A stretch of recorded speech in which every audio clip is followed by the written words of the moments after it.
budaya positif dari modul 1-4 yang kami terima di program guru penggerak. Karena ini memang diwajibkan untuk kami memberi pengimbasan dan kemudian melaporkan kembali kepada beliau-beliau yang berada di kementerian. Kemudian saya juga memohon maaf karena meminta waktu Bapak Ibu, meminta waktunya hingga agak telat, mungkin masuk kelas. Jadi yang ingin kami sampaikan di sini adalah tentang budaya positif. Yang pertama yang ingin kami imbas di sini adalah tentang posisi kontrol kita sebagai seorang pendidik. Menurut teori yang kami terima, ternyata posisi kita sebagai pendidik di sekolah itu ada 5 posisi kontrol. Posisi kontrol yang dimaksud di sini adalah saat anak-anak melakukan kesalahan. Yang pertama itu posisi kontrol kita itu sebagai pemberi hukuman. Posisi kontrol sebagai pemberi hukuman di sini saya rasa Bapak Ibu guru sudah paham. Jadi begitu anak-anak melakukan kesalahan, langsung kita pukul, kita jas mereka, kita langsung beri sanksi. Itulah sebagai kontrol kita sebagai penghukum. Sebagai posisi kedua di sini adalah posisi kontrol sebagai pemberi rasa bersalah. Nah, yang mana ini yang disebut sebagai pemberi rasa bersalah?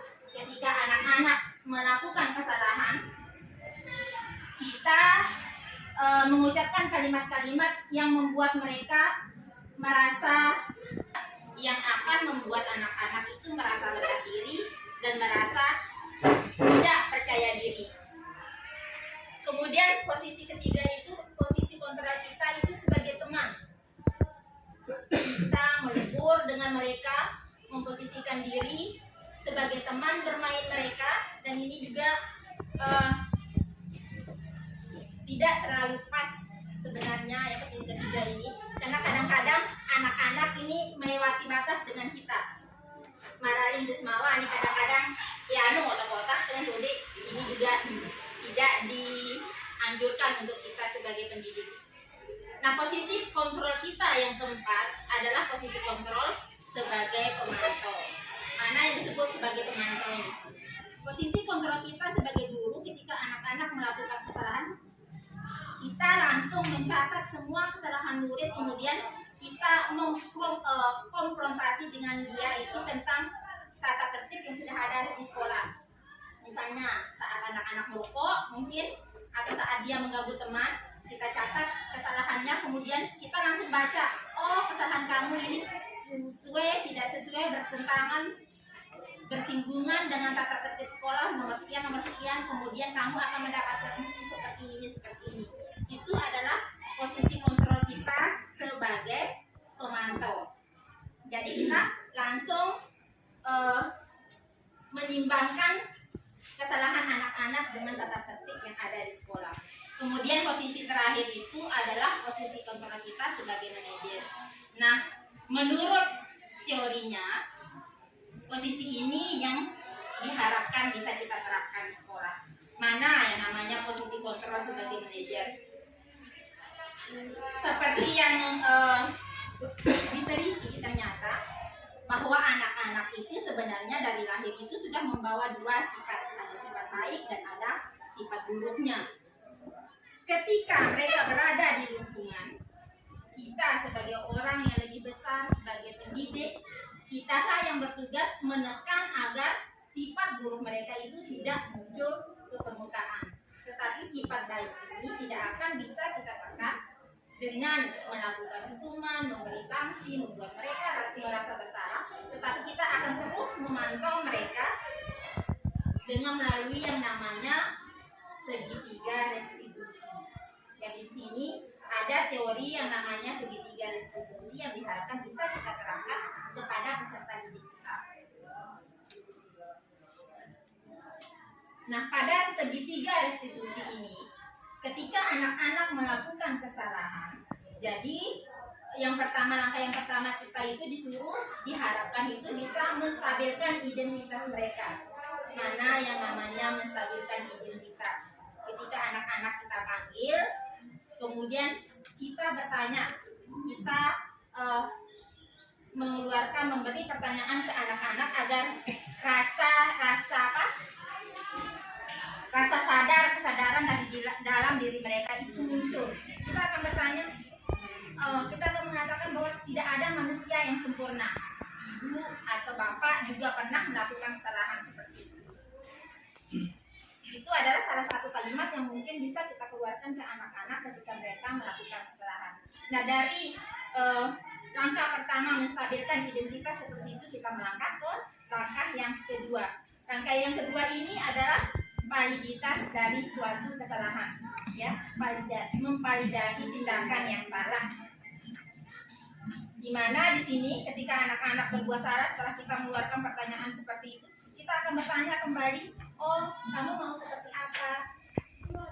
Kamu sadar enggak dengan apa yang kamu telah lakukan tadi? Kalau kira-kira misalnya saat kita panggil, kita bertanya, kau tegas sudah kali keribu ke atau sudah kali kelimpa, dia masih bengong, mungkin kita bisa mengejar dia dengan pertanyaan, kamu sadar enggak tadi kamu salah? Kita ikuti dengan kata-kata seperti itu. Ketika dia sudah menyadari, oh, gua kasih saya karena kalian dia sudah dipanggil tadi karena saya dulu mungkin atau karena tidak mengerjakan tugas, maka kita akan mengatakan, oh, ibu juga pernah seperti itu. Bukan kamu saja, semua orang pernah melakukan kesalahan. Jadi kita memancing anak-anak itu agar ada kesadaran dirinya tanpa memberi hukuman. Kemudian langkah yang ketiga itu menanyakan keyakinan. Nah, menanyakan keyakinan ini karena sebelum melakukan ini kita hendaknya terutama wali-wali kelas di sini diharapkan membuat sebuah keyakinan kelas. Dan di kelas 93 saya sudah membuat di sana, mungkin Bapak Ibu guru mungkin bisa melihat nanti contohnya. Keyakinan kelas di sini hampir mirip dengan tata tertib sekolah kita. Tetapi di sana kita tidak diperbolehkan membuat kalimat-kalimat negatif. Misalnya, kalau misalnya anak-anak membuang sampah sembarangan, kita tidak boleh mengisi keyakinan kelas itu dengan kalimat jangan buang sampah sembarangan. Tetapi kita merubah kata-katanya menjadi kalimat positif, marilah buang sampah pada tempatnya. Jadi itu model keyakinan kelas, mirip dengan tata tertib sekolah, tetapi dibuat lebih singkat sehingga anak-anak no perlu yapal penuh lalu, ya. Kalau dulu kesepakatan kelas, tetapi kalau sekarang walaupun saya tidak tahu bedanya juga, hanya dibedakan nama saja. Kalau angkatan kami ini sudah dirubah kembali menjadi keyakinan angkatan kemarin sebelum kami, angkatan ke-6 ini, angkatan kedua, angkatan ke-5 itu kesepakatan kelas, tapi sekarang sudah dirubah menjadi keyakinan kelas.